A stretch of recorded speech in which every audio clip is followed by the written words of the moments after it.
Nunca olvidaré el momento en que don Rogelio me tomó del brazo, con sus manos temblorosas, mirándome con unos ojos que parecían gritar sin voz.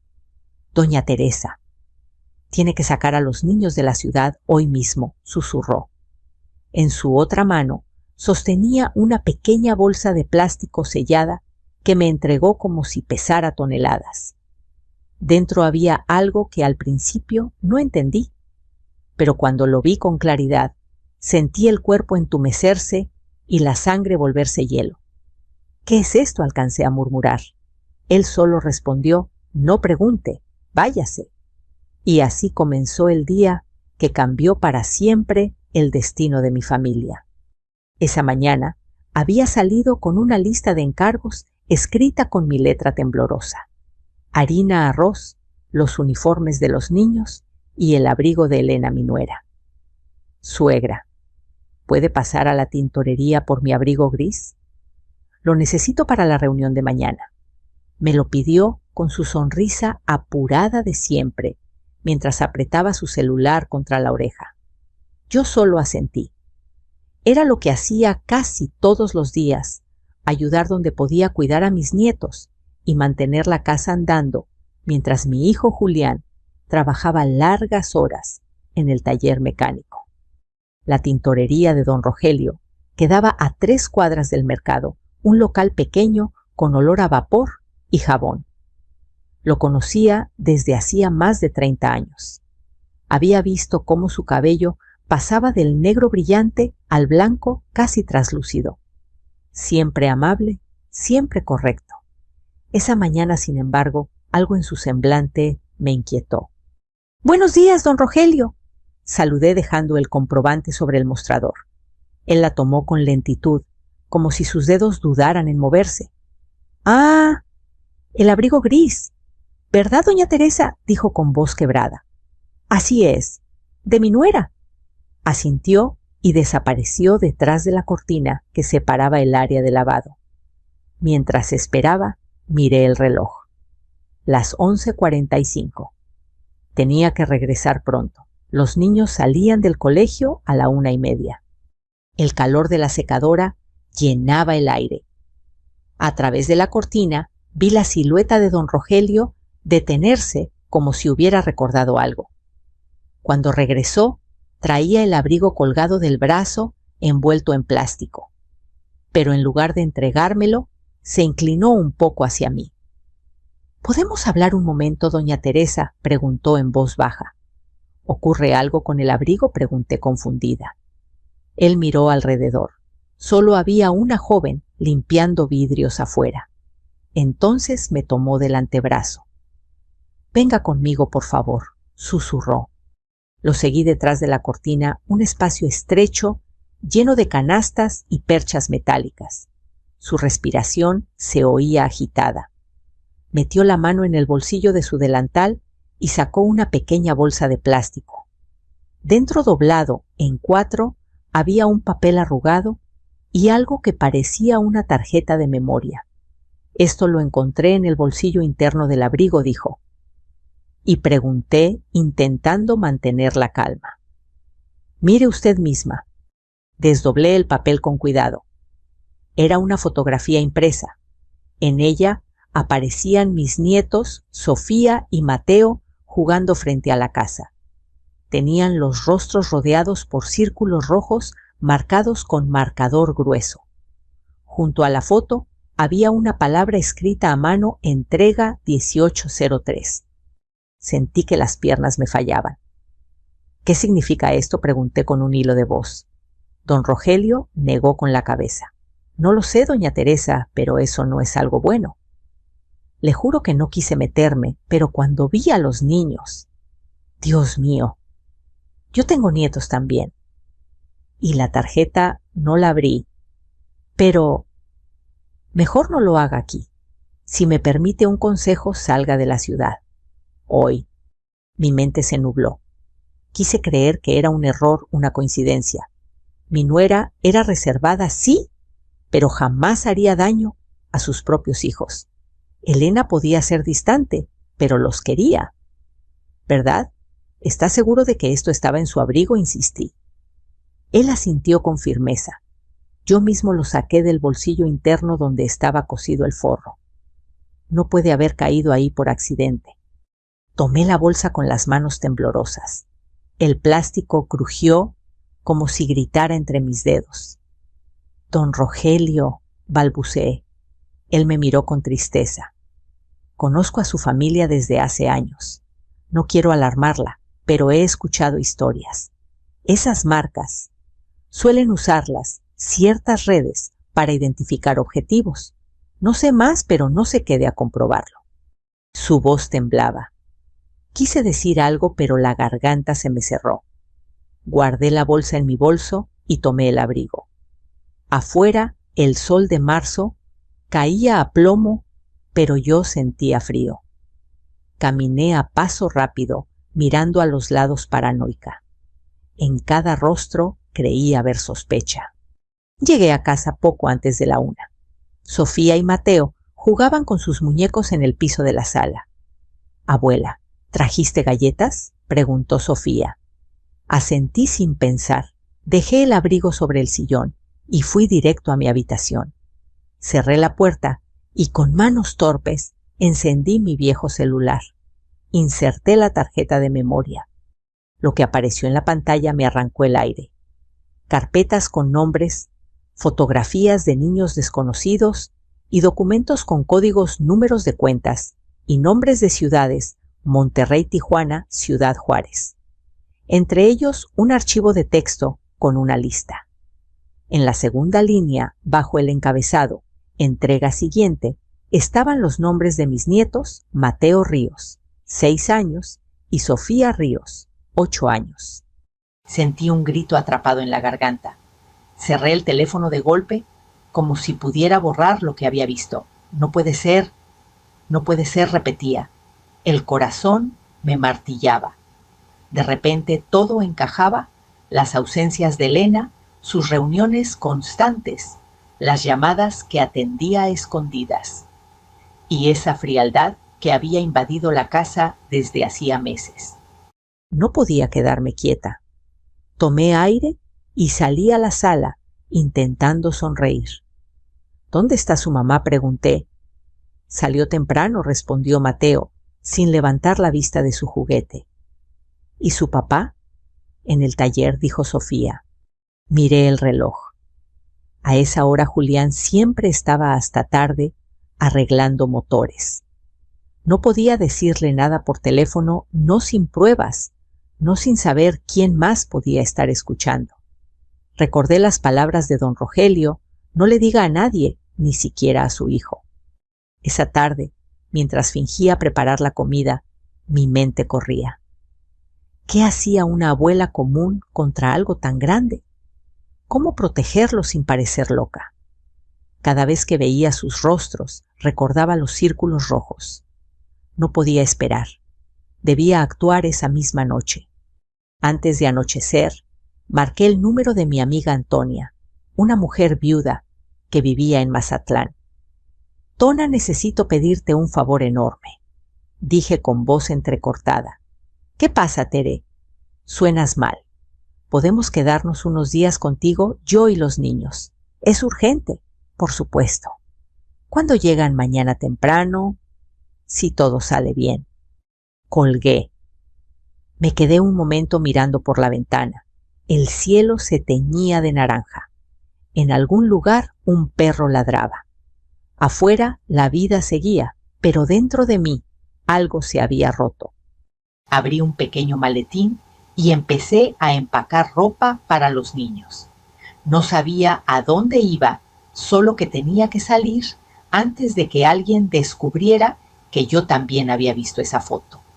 Cuando los niños se durmieron, me senté en la penumbra de la sala. El abrigo de Elena seguía allí colgado en el respaldo del sillón, tan inocente como culpable. Me acerqué y toqué el plástico. «¿Qué hiciste, Elena?», susurré. Esa fue la última noche que dormimos en esa casa. El reloj marcaba las 3:20 cuando abrí los ojos sin necesidad de alarma. El silencio de la madrugada se sentía más pesado de lo habitual, como si el aire mismo contuviera la respiración. Me senté en la cama y por un instante pensé en no hacerlo, en fingir que todo había sido un mal sueño. Pero bastó mirar hacia la silla donde aún colgaba el abrigo de Elena cubierto con su plástico brillante para que la realidad me azotara de nuevo. Me levanté despacio, cuidando de no hacer ruido. Sofía dormía con el brazo extendido su muñeca favorita a medio caer de la cama. Mateo respiraba profundo, con esa inocencia que solo los niños tienen cuando todavía creen que el mundo es seguro. Me quedé mirándolos unos segundos, preguntándome cómo les explicaría que debíamos irnos sin decir adiós. Fui hasta la cocina y preparé café. El aroma familiar llenó el aire, pero no me reconfortó. Sobre la mesa, el teléfono vibró un mensaje de Julián, enviado pasada la medianoche. «Mamá, no te preocupes si llego tarde. Elena salió a visitar a una amiga, dice que vuelve mañana». Mi corazón dio un vuelco. Así que no estaba en casa. Perfecto. Era mi única oportunidad. Tomé el bolso, revisé la bolsa con la foto y la memoria, el dinero que guardaba en una lata de galletas y los documentos de los niños. En un pedazo de papel dejé un mensaje para Julián. «Estamos bien. No preguntes, confía en mí. Te llamaré pronto». A las 4 en punto desperté a los niños con voz suave. «Mijo, mija, levántense, vamos a hacer un viaje sorpresa». «¿A dónde, abuelita?», preguntó Sofía medio dormida. «A visitar a la tía Antonia en la playa», mentí. Mateo se incorporó con una sonrisa soñolienta. «Vamos a ver el mar, sí, pero tenemos que salir antes de que amanezca. Es una sorpresa, ¿de acuerdo?». Los vestí rápido con la ropa más cómoda que encontré. Les preparé un poco de leche y pan dulce y en silencio metimos las cosas al maletín. Afuera la calle estaba desierta. El viento arrastraba papeles y el ladrido de un perro rompía la calma. Pedí un taxi desde el viejo teléfono usando un número desconocido. Cuando el coche se detuvo frente a la casa, sentí que el corazón iba a salirse del pecho. El conductor, un hombre mayor con gorra, me saludó con voz somnolienta. «¿A dónde, señora? A la terminal Capu, por favor». El motor ronroneó y nos alejamos despacio. A través del retrovisor vi cómo la silueta de mi casa desaparecía en la oscuridad. No habíamos avanzado ni 2 calles cuando al mirar por la ventana vi algo que me heló un auto gris estacionado frente al portón. 2 figuras dentro. Uno encendió un cigarrillo. Sentí un nudo en la garganta. ¿Nos habrían estado vigilando? «¿Todo bien, señora?», preguntó el chofer al notar mi tensión. «Sí, solo tengo prisa». Apreté las manos sobre el bolso y no solté hasta llegar a la terminal. El aire dentro de Capu olía a café recalentado y diésel. Compré 3 boletos para el primer autobús a Veracruz, salida 4:30. Los niños se acurrucaron sobre mis piernas mientras esperábamos. En la televisión del pasillo pasaban noticias sin sonido, solo el movimiento de los labios de los presentadores. Cada vez que veía a una pareja, mi corazón se aceleraba temiendo reconocer a Elena. Cuando por fin subimos al autobús, suspiré. Las luces se apagaron y el vehículo comenzó a moverse lentamente. Sofía apoyó la cabeza en mi hombro. Mateo se durmió casi al instante. Yo, en cambio, no podía cerrar los ojos. Saqué el celular viejo y escribí a Julián un mensaje corto. «Estoy con los niños. Están bien. No llames». El mensaje tardó en enviarse. Cuando por fin apareció la confirmación, lo apagué.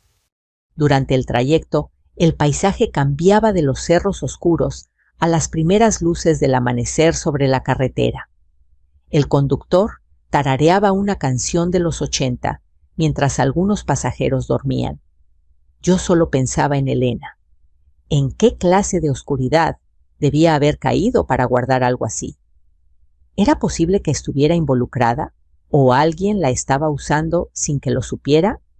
Cuando el sol apareció sobre los campos, mis ojos ardían. Había tomado decisiones rápidas sin planear el después. ¿A dónde exactamente iba Antonia? Vivía en un barrio sencillo de Veracruz, cerca del malecón. No era un refugio, pero al menos estaríamos lejos. A las 8:30 llegamos. El calor nos envolvió como una manta. Antonia, con su bata de flores y su sonrisa de siempre, nos recibió en la puerta. Tere, por fin. Me tenías con el alma en un hilo. Gracias por recibirme, le dije casi llorando. Ella me abrazó con fuerza. No digas nada, ahora entra. Los niños deben tener hambre. Mientras los pequeños desayunaban pan y jugo, le conté todo. Cada detalle. La foto, las marcas, la lista con sus nombres. Antonia se persignó varias veces. Santa Madre, esto es gravísimo, lo sé, y no sé qué hacer. Ella pensó un momento y luego fue al cajón de un mueble. Sacó una vieja agenda. Tengo una amiga que trabaja en la policía estatal, la inspectora Laura Herrera. Es de confianza, te la voy a contactar. ¿Crees que me ayude si le enseñas lo que tienes? Sí. Pero prométeme que no vas a regresar todavía a Puebla. Acepté. Esa tarde, Antonia llamó a Herrera y le explicó brevemente la situación. Me pidió que le enviara las fotos y los archivos de la memoria. Lo hice desde un café internet usando una cuenta nueva. A las 6 de la tarde sonó el teléfono. Era Herrera. Su voz sonaba firme, sin rodeos. Doña Teresa, ya revisé el material. Necesito que mantenga la calma y que no le diga a nadie más. Esa foto no es una broma. Las marcas coinciden con un patrón que estamos investigando. Personas que marcan a niños con esas señas para posibles secuestros o traslados ilegales. ¿Secuestros? Pregunté con un hilo de voz. Ah, sí. Y si los nombres de sus nietos aparecen en esa lista, la situación es grave. Quédese donde está. Mañana enviaré a alguien de mi equipo para hablar con usted en persona. Colgué con las manos temblando. Antonia me miraba desde el otro lado de la mesa. ¿Qué dijo que no es un error? Que debemos escondernos bien. Esa noche casi no dormí. El sonido del mar golpeando la orilla llegaba hasta la ventana, y cada ola parecía traer una pregunta distinta. ¿Por qué Elena? ¿Quién estaba detrás? ¿Podría confiar en alguien más? A medianoche, el teléfono vibró otra vez. Un mensaje de número desconocido. Sé que estás con ellos. Hablemos mañana. Malecón, 6 p.m. Sentí un escalofrío recorrerme el cuerpo. El mar seguía rugiendo allá afuera. Me asomé por la cortina y vi el reflejo de las luces lejanas del puerto. Y comprendí que nuestra huida apenas comenzaba. El amanecer en Veracruz tiene un color distinto, pensé, mientras observaba desde la ventana. El cielo no se pinta de azul, sino de un dorado espeso que huele a sal, a promesa y a peligro. Los niños seguían dormidos, agotados por el viaje. Antonia roncaba suavemente en la habitación contigua, y yo, con los ojos abiertos desde las 5, repasaba una y otra vez el mensaje de la noche anterior. Sé que estás con ellos. Hablemos mañana. Malecón, 6 p.m. Apretaba el teléfono como si pudiera exprimirle una respuesta. ¿Quién era Elena? Alguien que sabía lo que había visto, no podía compartirlo aún con nadie, ni siquiera con Antonia. Tomé aire, recé en silencio.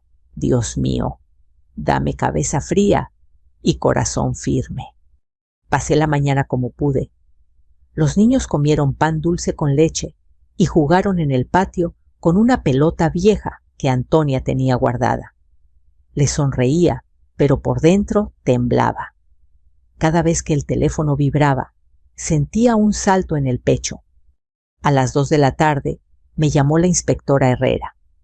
Doña Teresa, soy Laura Herrera. Recibí su mensaje y sus archivos.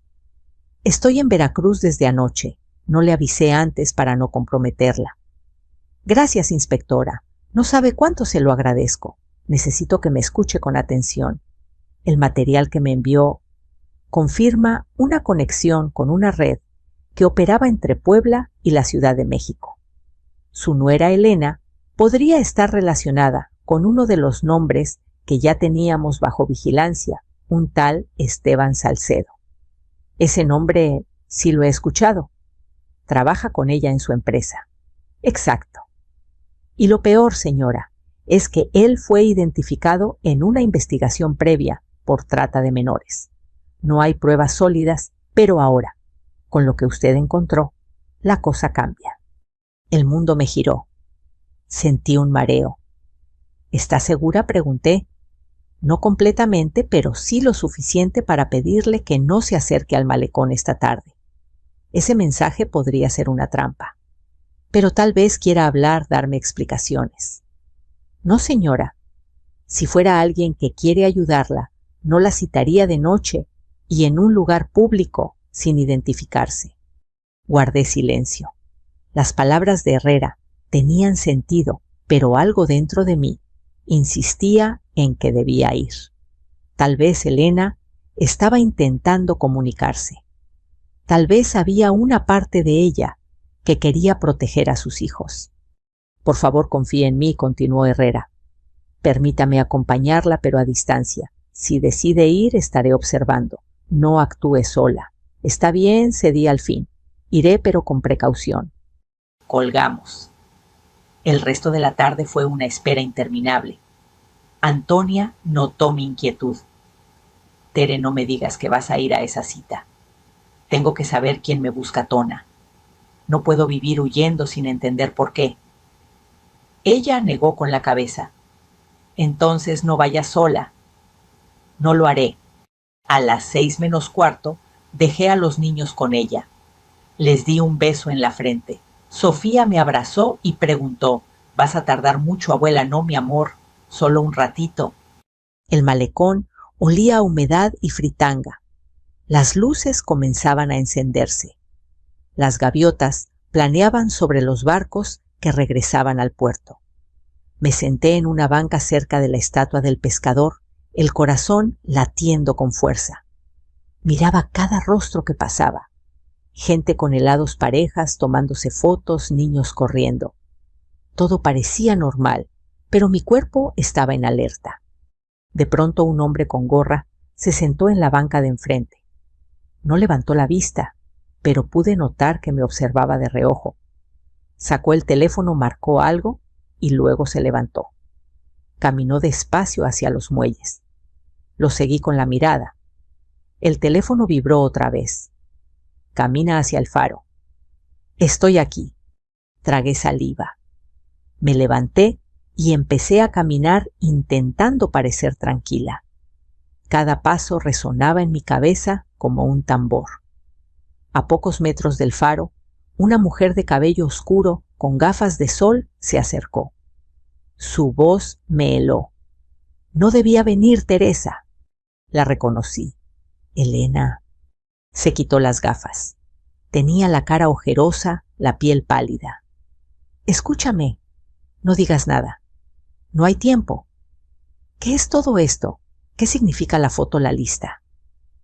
Ella miró a su alrededor. «No puedo explicarlo aquí». «Me vigilan». «¿Quiénes? ¿Con quién te estás metiendo?» Antes de que pudiera responder, un auto negro se detuvo cerca. Elena dio un paso atrás. «Mamá, vete», gritó con desesperación. «No te muevas», ordenó una voz masculina desde el vehículo. Todo ocurrió muy rápido. Un hombre bajó del coche, otro se quedó dentro. Elena corrió hacia la calle. Yo intenté seguirla, pero alguien me sujetó del brazo. «Doña Teresa, soy la inspectora Herrera», susurró una voz firme. Ella y otro agente me rodearon cubriéndome. «Déjela», grité, intentando zafarme. «Tranquila, la tenemos», me dijo. El auto arrancó y se perdió entre el tráfico. Elena desapareció entre la multitud. Minutos después, en un callejón cercano, Herrera me explicó lo ocurrido. Sabíamos que la estaban siguiendo. Teníamos un operativo para rastrear el vehículo, pero lograron escapar. ¿Y Elena? No lo sé. Tal vez intenta ayudarnos, tal vez está en peligro. Lo averiguaremos. Le mostré el mensaje en mi teléfono. Ella lo revisó con expresión tensa. Este número ya apareció en otra investigación. Pertenece a un teléfono usado por Esteban Salcedo. Sentí un nudo en el estómago. Entonces, ¿ella estaba con él? Probablemente sí. Pero hay algo más. Según nuestras fuentes, Esteban ha movido dinero a cuentas internacionales en los últimos días. Su red está activa. Me quedé muda. Las luces del malecón parpadeaban reflejadas en el agua. ¿Qué hago ahora, inspectora? Vuelva con sus nietos. Quédese con Antonia. No salga. Mañana iremos a Puebla. Tenemos que registrar la casa de su hijo. Asentí. Al alejarme del malecón, las piernas me temblaban. A lo lejos, un grupo de músicos tocaba un son jarocho alegre, ajeno a la oscuridad que me envolvía. Esa noche de regreso en casa de Antonia, abracé a Sofía y Mateo con más fuerza de la habitual. No sabía si volvería a ver a su madre ni en qué condiciones. Pero dentro de mí algo había cambiado.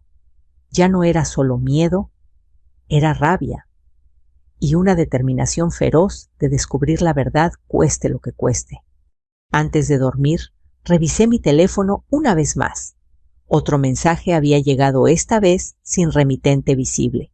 Si vuelves a Puebla, lo sabremos.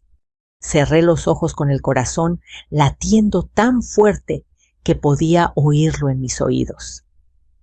Afuera, el mar seguía rugiendo como si también guardara un secreto. Y yo, una abuela cualquiera, estaba metida hasta el cuello en una pesadilla que apenas empezaba a revelar su verdadero rostro. El primer rayo de sol atravesó las cortinas como una cuchilla dorada. No había dormido ni un minuto. Pasé la noche sentada en la orilla de la cama, escuchando el sonido del mar y repasando lo ocurrido. Las imágenes se mezclaban en mi cabeza, el rostro pálido de Elena, la voz de Herrera gritándome «No se mueva el coche negro», alejándose a toda velocidad. Antonia entró a la habitación con una taza de café. «Parece que no dormiste nada, Tere». No podía, respondí, tomando la taza con manos temblorosas. «La policía dijo algo más», negué. «Solo que hoy tenemos que volver a Puebla. Herrera quiere revisar la casa de Julián». Antonia apretó los labios. «¿Estás segura de ir?» «No tengo opción. Si hay respuestas, están allá». Los niños jugaban en el patio ajenos al caos. Me acerqué a la ventana y los miré. Sofía construía una torre con cubos de plástico, mientras Mateo perseguía una mariposa. Esa inocencia me desgarraba el alma. «Dios protégelos», murmuré. A las 9 en punto el teléfono sonó. Era la inspectora. «Doña Teresa, ya tenemos una orden de registro para la casa. Necesito que venga hoy mismo. Viajaremos en un vehículo discreto. No comente nada con nadie». «Entendido», dije. Antonia nos preparó un desayuno ligero y nos ayudó a empacar. Cuando vio que me colocaba el abrigo sobre los hombros, su mirada se nubló. «Cuídate, hermana, y recuerda que aquí siempre tendrás un techo». «Gracias, Tona. No sé qué haría sin ti». A las 11, Herrera llegó en una camioneta color arena sin insignias. Vestía ropa sencilla, pero su mirada transmitía autoridad. «Suban, por favor. Nos esperan en Puebla antes del atardecer».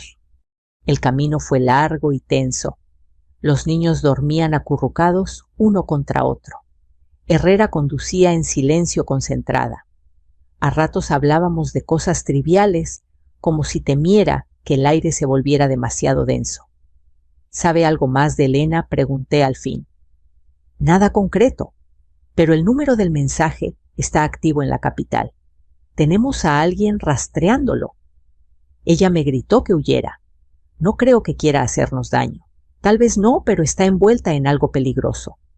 A veces la gente se mete demasiado y ya no puede salir, respondió con un dejo de tristeza en la voz. Cuando entramos a Puebla, sentí un nudo en el estómago. Las calles que solían parecerme tan familiares se veían distintas, hostiles. Frente a la casa, todo parecía igual: las macetas de bugambilias, la cortina azul en la ventana, el triciclo de Mateo apoyado en la pared. Sin embargo, algo intangible había cambiado. Herrera bajó primero revisando los alrededores. No hay movimiento sospechoso, dijo tras unos segundos. Entremos. El interior olía a polvo y encierro. Caminé despacio, casi con reverencia. Los juguetes seguían en su sitio, la foto familiar sobre la chimenea. Solo faltaba la risa, el alma del hogar. «Muéstreme dónde encontró el abrigo», pidió Herrera. «Aquí en la sala», señalé el sillón. Ella asintió, revisando con guantes de látex. Después se dirigió al pasillo. «¿Hay algún lugar donde su nuera solía guardar cosas personales?» «Sí, el armario del dormitorio principal». Subimos. Al entrar, una mezcla de perfume y polvo me invadió. En el tocador aún había una botella de colonia y un cepillo con cabellos rubios. Herrera empezó a revisar cajones con precisión meticulosa. Yo me quedé mirando el espejo, sintiendo que una parte de mí se rompía con cada reflejo. «Doña Teresa», dijo ella de pronto, «mire esto». Señaló el armario. Tras mover una fila de zapatos, había un panel flojo en la pared. Lo retiró con cuidado. Detrás, un pequeño espacio vacío, salvo por una caja metálica. El corazón me dio un salto. La abrimos, pregunté. «Con permiso». Herrera usó una navaja para romper el precinto. Dentro había sobres con dinero, varios pasaportes y un dispositivo USB. También una libreta negra con anotaciones en letra de Elena. Tomó el USB con pinzas y lo guardó en una bolsa. «Esto lo analizaremos en el laboratorio. Pero esto otro». Abrió la libreta y hojeó. Las primeras páginas eran horarios y nombres. Camila, jueves Esteban, depósito E, Herrera, reunión. En la página final, un dibujo infantil, 2 niños de la mano bajo un sol amarillo. Arriba escrito con lápiz: «Mis amores, siempre los protegeré». «¿Eso lo escribió Elena?», susurré. «Parece que sí». Una punzada me atravesó el pecho. Tal vez todo era más complejo de lo que pensábamos. De repente, un ruido proveniente de la planta baja nos sobresaltó. Herrera levantó la mano en señal de silencio. Sacó su pistola y avanzó. Bajamos despacio, cuidando cada paso. Desde la puerta trasera se oía un crujido, como si alguien intentara forzarla. «Quédese aquí», ordenó ella. El tiempo se detuvo. Escuché un golpe seco, luego un gemido y finalmente el sonido de un cuerpo cayendo. Corrí hacia la cocina. Un hombre yacía en el suelo esposado con la inspectora encima. «Intentaba escapar por la ventana», dijo ella. Uno de mis agentes lo tenía vigilado. «¿Quién es?», pregunté. «Se llama Rubén Ortiz. Es chofer de Esteban Salcedo». Rubén, un hombre robusto de mirada turbia, nos observaba con odio. «No saben con quién se meten», escupió. «Lo sabremos pronto», replicó Herrera, levantándolo. En ese momento sonó su radio. Una voz nerviosa habló: «Inspectora, encontramos movimiento en una bodega de San Martín. Coinciden las placas del auto negro». «Entendido», respondió ella. «Prepararemos un operativo esta noche». Cuando se llevaron al hombre, la casa quedó en silencio. Yo me dejé caer en una silla. Los nervios me pesaban tanto que sentía el cuerpo vacío. Herrera se acercó y me puso una mano en el hombro. Lo que hizo doña Teresa salvó la vida de sus nietos. Pero esto aún no termina. Antes de irse, dejó 2 agentes afuera para vigilancia. Me recomendó descansar y mantener a los niños bajo resguardo. Mañana hablaremos de los resultados del USB, dijo al marcharse. Cerré la puerta y miré alrededor. Todo era igual, y sin embargo la casa se sentía ajena, contaminada por secretos. Subí a las habitaciones y encontré a Sofía abrazada al osito de peluche. «Abuela, ¿ya se acabó la aventura?», preguntó con voz somnolienta. Le acaricié el cabello. «Todavía no, mi vida, pero pronto, te lo prometo». Esa noche, mientras el reloj marcaba las 11, me quedé mirando la libreta de Elena sobre la mesa. Pasé los dedos por su nombre y por aquel dibujo infantil. Quizá ella no era la enemiga. Quizá en su silencio estaba luchando desde dentro contra algo que la superaba. Suspiré agotada y antes de cerrar los ojos sentí otra vez esa certeza fría: alguien más seguía vigilando. Y no se detendría hasta conseguir lo que quería. Amaneció con un silencio extraño, como si la casa contuviera el aliento. Afuera, los 2 agentes de Herrera se turnaban para vigilar desde el coche estacionado frente al portón.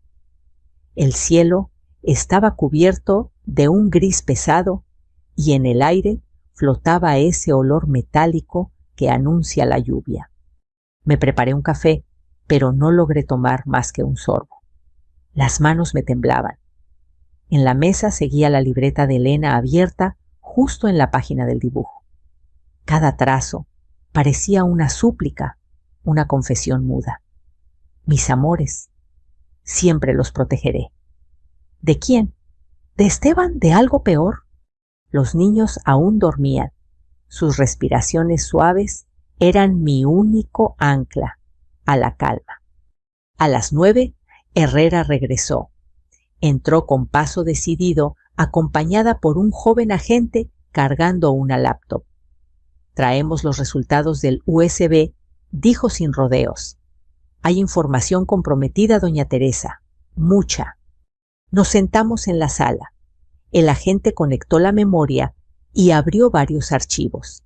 En la pantalla aparecieron carpetas con nombres, fechas y números.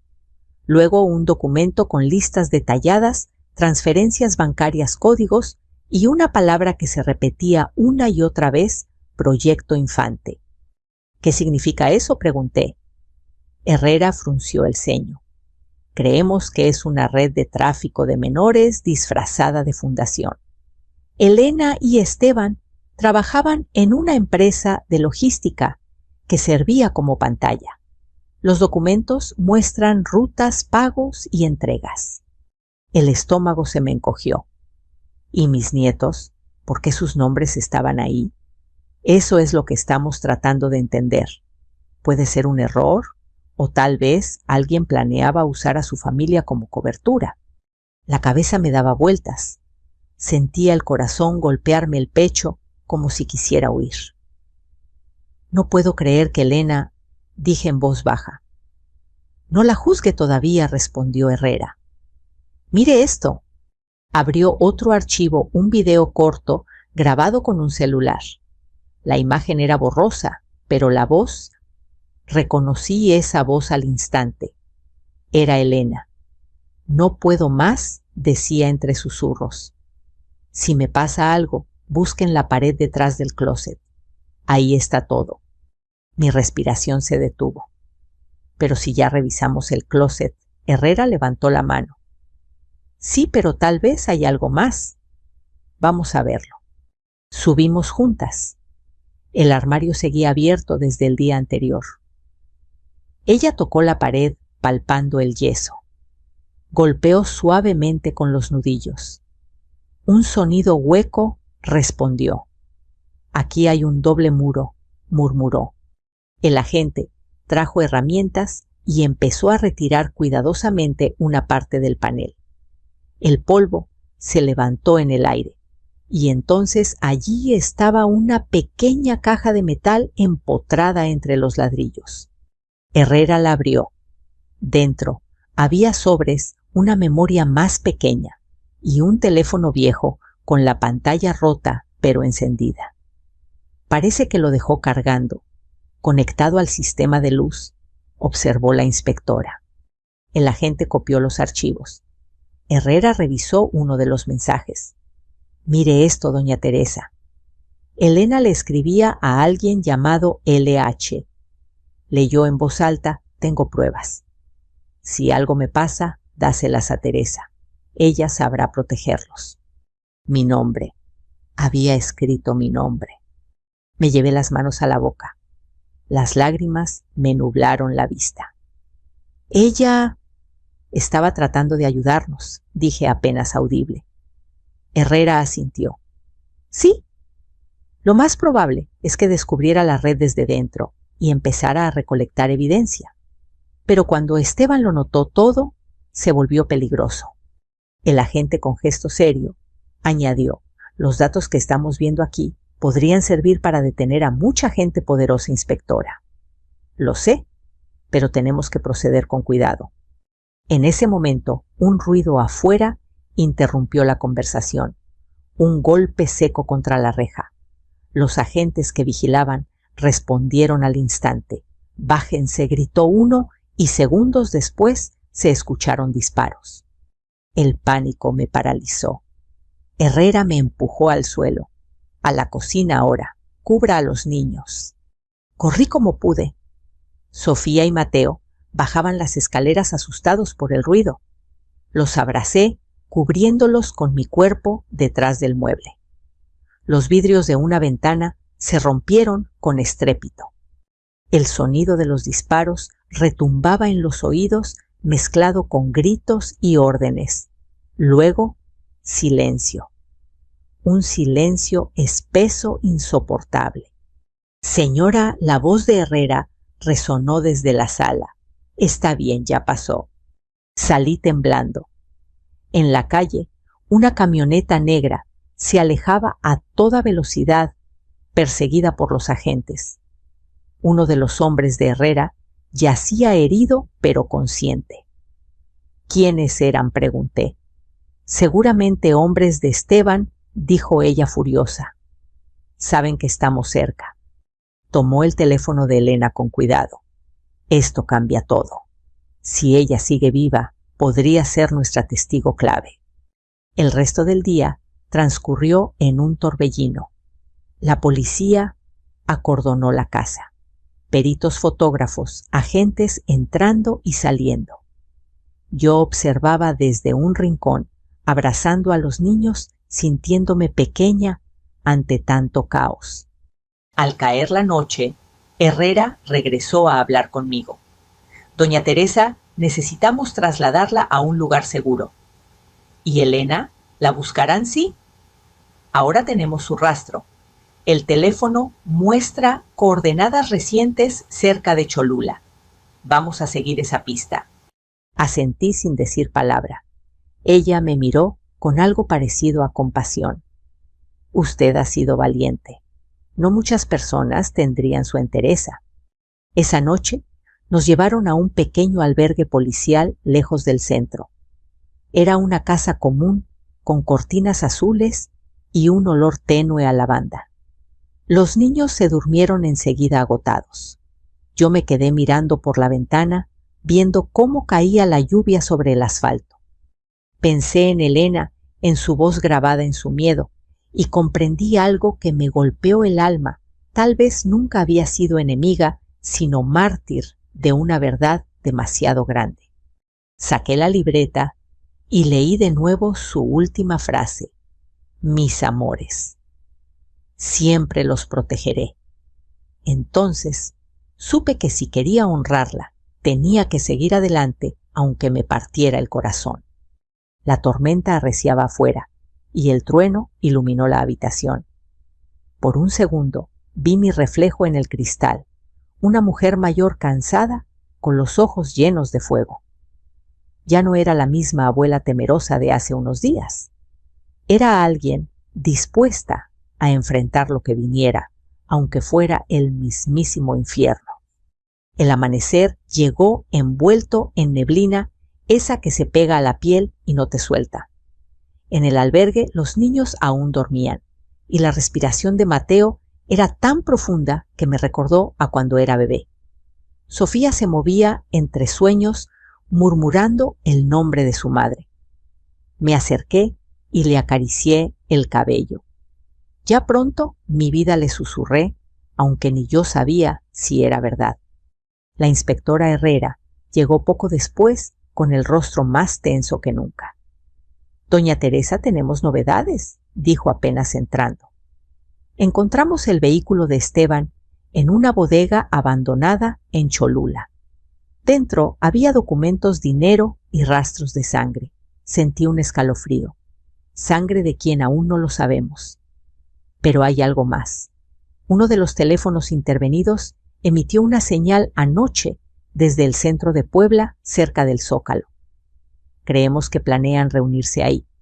Reunirse, ¿quién es Esteban? Y probablemente su contacto principal. Quizás incluso Elena. El nombre de mi nuera retumbó en mi pecho. ¿Cree que todavía esté viva? ¿Es posible? Y si lo está, podría intentar entregarse o negociar. Por eso necesitamos actuar hoy. El plan que Herrera delineó me dejó helada. Usarían un operativo encubierto en el Zócalo para interceptar a Esteban y a quien fuera que apareciera con él. «Quiero que usted participe, pero solo como anzuelo», dijo ella con tono firme. Yo me quedé sin aire. Sí, él confía en que todavía esté sola y asustada. Si usted se muestra en el lugar, quizás intente acercarse, pero no se preocupe, estará vigilada todo el tiempo. Guardé silencio largo rato. Parte de mí quería negarse, pero otra parte, la que ya no soportaba el miedo, sabía que tenía que hacerlo. Acepto, dije al fin. El resto del día fue un torbellino de preparación. Me dieron un micrófono diminuto oculto en el botón del suéter y un pequeño transmisor en el bolso. Los niños quedaron bajo resguardo en el albergue, acompañados por Antonia, que había llegado esa mañana llorando de alivio al vernos vivos. «Prométeme que volverás», me dijo al abrazarme. Prometido. A las 6 de la tarde, el Zócalo bullía de vida. Vendedores ambulantes, músicos callejeros, el sonido de los globos y las palomas revoloteando. El olor a esquites y café llenaba el aire. Nadie imaginaría que entre esa multitud se estaba a punto de desatar una cacería. Caminé despacio, fingiendo observar los puestos de flores. La voz de Herrera sonó en mi oído por el auricular. La tenemos en visual. Siga hacia la fuente. No haga contacto con nadie todavía. Respiré hondo. Cada paso era una batalla contra el pánico. Mis ojos recorrían los rostros a mi alrededor, familias turistas, un grupo de jóvenes tomando selfies. Hasta que lo vi. Esteban, de pie frente al kiosco, con una chamarra de cuero y el cabello recogido hacia atrás. Hablaba por teléfono, pero su mirada se movía sin descanso buscando algo. O a alguien. «Lo tengo a la vista», susurré. «Recibido», respondió Herrera. «No se acerque. Esperemos la señal». Pero entonces algo cambió. A unos metros detrás de él, una figura femenina apareció entre la multitud. Supe al instante quién era, aunque su rostro estaba cubierto con una gorra y gafas oscuras. Era Elena. El corazón me dio un vuelco. Quise correr hacia ella, pero la voz de Herrera me detuvo. «No manténgase en su posición. Estamos listos». Elena avanzó con pasos rápidos. Se detuvo frente a Esteban y le dijo algo al oído. Él la tomó del brazo con gesto violento. Vi cómo ella intentaba soltarse, cómo él la empujaba hacia la sombra de un puesto de periódicos. «Se la está llevando», dije con la voz quebrada. «Entendido», respondió Herrera. «Equipo 2, acérquense por el lado norte». Todo se volvió un caos en segundos. Un vendedor gritó, un globo estalló, un grupo de turistas se dispersó. Herrera emergió entre la gente, pistola en mano. «¡Policía, no se muevan!». Esteban giró, sacó algo del bolsillo. No alcancé a ver si era un arma o un teléfono. Herrera corrió hacia él. Hubo un forcejeo, un disparo retumbó en el aire seco brutal. No grité. Elena cayó al suelo. Todo se movió en cámara lenta. Los agentes se abalanzaron sobre Esteban, que intentó correr. Un segundo disparo, luego un tercero. El cuerpo de Esteban se desplomó contra el kiosco inmóvil. Corrí hacia Elena. Tenía la mirada perdida, la piel helada. «No te vayas, por favor», le rogaba sosteniéndola. Ella intentó hablar, pero apenas logró un susurro. «Los niños, en el sótano, detrás del taller». Su voz se quebró. «¿Qué? Ahí están las pruebas. El resto». Sus ojos se nublaron. «Necesitamos una ambulancia», gritó Herrera, arrodillándose junto a nosotras. El ruido se desvanecía a mi alrededor. Solo escuchaba mi respiración entrecortada y el zumbido de las sirenas acercándose.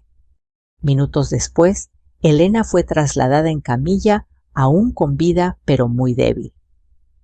Esteban estaba muerto. Herrera me tomó del brazo y me apartó del tumulto. «Lo hizo bien, doña Teresa. Gracias a usted pudimos detenerlos. Y mi nuera está viva pero grave. Intentaremos sacarle toda la información que tenga». El resto de la noche fue un borrón de luces rojas y azules. El Zócalo, ese lugar que había visto tantos domingos familiares, ahora era una escena de crimen. Horas más tarde, Herrera me llevó a la oficina central. Allí revisaron el teléfono de Esteban. Dentro había grabaciones, fotografías y un documento que coincidía con el que Elena había mencionado una lista de nombres y direcciones, niños marcados para traslado. «Esto es enorme», dijo Herrera, exhausta. «No solo en Puebla, doña Teresa. Hay conexiones con Guadalajara, Tijuana, incluso Guatemala». Yo la miré sin entender del todo. «¿Y los míos?», ella suspiró. «Sus nietos ya están seguros. Nadie más los tocará». Me cubrí el rostro con las manos. Lloré en silencio, con un alivio que dolía tanto como el miedo. Al amanecer salí del edificio. El cielo se teñía de rosado sobre los volcanes y por primera vez en muchos días respiré sin temblar. No sabía qué destino esperaba a Elena ni si podría perdonarla, pero sí sabía que gracias a su valentía y a la de Herrera, el ciclo de horror se había roto. Y mientras caminaba por las calles aún mojadas, escuché en mi mente su voz grabada: «Mis amores, siempre los protegeré». Entonces entendí que a su manera lo había cumplido. Pasaron 3 semanas desde aquella noche en el Zócalo, pero a veces todavía despertaba empapada en sudor con el eco de los disparos rebotando en mi cabeza. El silencio de las madrugadas ya no me traía paz, sino un zumbido que me recordaba lo cerca que había estado de perderlo todo. Elena seguía hospitalizada bajo custodia policial. Sobrevivió, aunque los médicos decían que tardaría meses en recuperarse. Cuando Herrera me lo contó, sentí una mezcla de alivio y tristeza. Había querido odiarla, pero al final no pude. Tal vez porque en sus últimos actos, cuando todo se desmoronaba, eligió salvar a sus hijos. Esa mañana fui a visitarla por primera vez. El hospital olía a desinfectante y soledad. Caminé por los pasillos blancos hasta la habitación asignada. 2 agentes custodiaban la puerta. Uno de ellos me dejó pasar. Elena yacía en la cama pálida con tubos conectados al brazo. Me miró con ojos cansados. Durante unos segundos, ninguna de las 2 dijo nada. El ruido de las máquinas llenaba el vacío entre nosotras. Sabía que vendrías, susurró al fin con voz débil. Tenía que hacerlo, respondí. ¿Los niños? Están bien. Conmigo. Te recuerdan todos los días. Una lágrima rodó por su mejilla. Diles que los amo, que lo que hice fue por ellos. Lo sé, dije tomando su mano. No siempre pude elegir. Esteban me tenía controlada. Tenía videos amenazas. Pensé que si fingía colaborar podría destruirlo desde adentro. Pero todo se salió de control. Su respiración se aceleró. Le di un vaso con agua. Encontré tu libreta, le dije. Y escuché tu grabación. Gracias por salvarlos. Elena cerró los ojos. ¿No fue suficiente? ¿Hay más personas detrás? Prométeme que los protegerás sin importar qué pase. Te lo prometo. Permanecimos en silencio un rato. Afuera una enfermera empujaba una camilla y el sonido de las ruedas contra el piso me pareció el reloj marcando un nuevo comienzo. Antes de irme, Herrera me esperó en el pasillo. ¿Cómo la encontró?, preguntó. Culpable, pero en paz. La inspectora asintió. Va a testificar. Su declaración servirá para desmantelar lo que queda de esa red. No fue en vano, doña Teresa. Nada de esto lo fue, dije mirando por la ventana hacia el cielo de Puebla limpio, después de tantos días grises. Esa tarde regresé a casa. Antonia estaba en la cocina preparando café de olla. El olor a canela me hizo sonreír por primera vez en mucho tiempo. Los niños corrían por el patio jugando con un papalote de colores. El sol caía sobre ellos y el viento les alborotaba el cabello. ¿Cómo te fue?, preguntó Antonia mientras me servía una taza. ¿Bien? Mejor de lo que esperaba. Y ella viva y arrepentida. Antonia suspiró. A veces no basta con ser buena. Hay que ser valiente. Nos quedamos calladas mirando cómo los niños reían. Me di cuenta de que en esas risas había algo sagrado, algo que ningún horror podía ensuciar. Tona, ¿alguna vez pensaste que viviríamos algo así? Nunca respondió. Pero mira, estás aquí, ellos están aquí, y eso es lo que importa. El teléfono vibró sobre la mesa. Era un mensaje de Herrera operativo exitoso. Red desmantelada. Esteban y sus socios oficialmente neutralizados. Gracias por su valor. Sonreí entre lágrimas. Por fin el miedo había cedido un poco de espacio a la esperanza. Esa noche, antes de dormir, Sofía entró en mi habitación con su osito en brazos. Abuela, soñé con mamá. Ah, sí, que soñaste, que estaba en una playa viéndonos jugar. Me decía que ya no lloráramos, que todo iba a estar bien. Le acaricié el cabello, conteniendo el nudo en la garganta. Tu mamá los ama mucho, mi vida. Siempre los amará. Y tú también más que a mi propia vida. Se durmió enseguida con una sonrisa. Me quedé viéndola largo rato. Pensé en todo lo que habíamos pasado, la foto, la huida, los disparos, las verdades ocultas. Y entendí que aunque el dolor nunca desaparece del todo, uno aprende a convivir con él, a transformarlo en fuerza. Días después, Herrera vino a despedirse. La investigación había concluido. Me trasladan a la capital, me dijo, pero quería verla antes de irme. Gracias por todo lo que hizo. Si no fuera por usted, no estaríamos vivos. Ella sonrió con modestia. No fue solo mi trabajo, Teresa, fue su coraje. Usted nos dio las piezas que nadie más se atrevía a tocar. Me extendió un sobre. Aquí tiene copias de los documentos y una carta de Elena. Dijo que quería que los guardara por si algún día los niños preguntan. Lo haré, prometí. Nos abrazamos. Y por primera vez desde que la conocí, sentí que ambas de maneras distintas habíamos dejado algo de nosotras en esa historia. El tiempo pasó.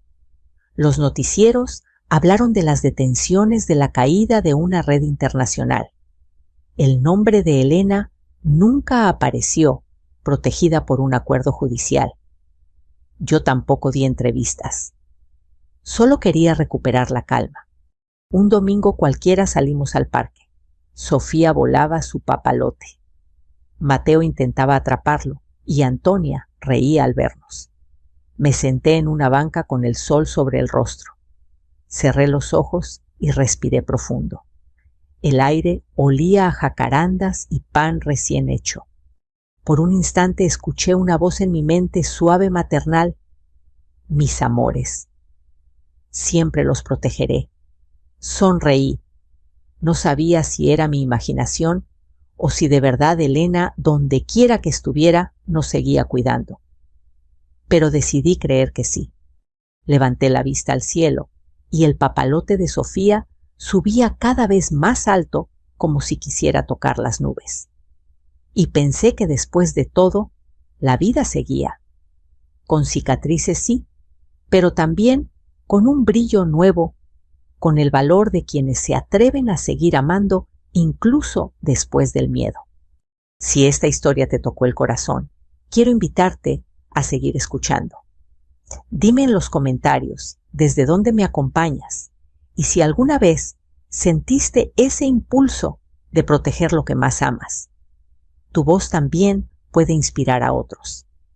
Suscríbete para no perderte las próximas historias, porque aún tenemos mucho que contar y cada una, como esta, es un recordatorio de que incluso después de la oscuridad siempre hay luz.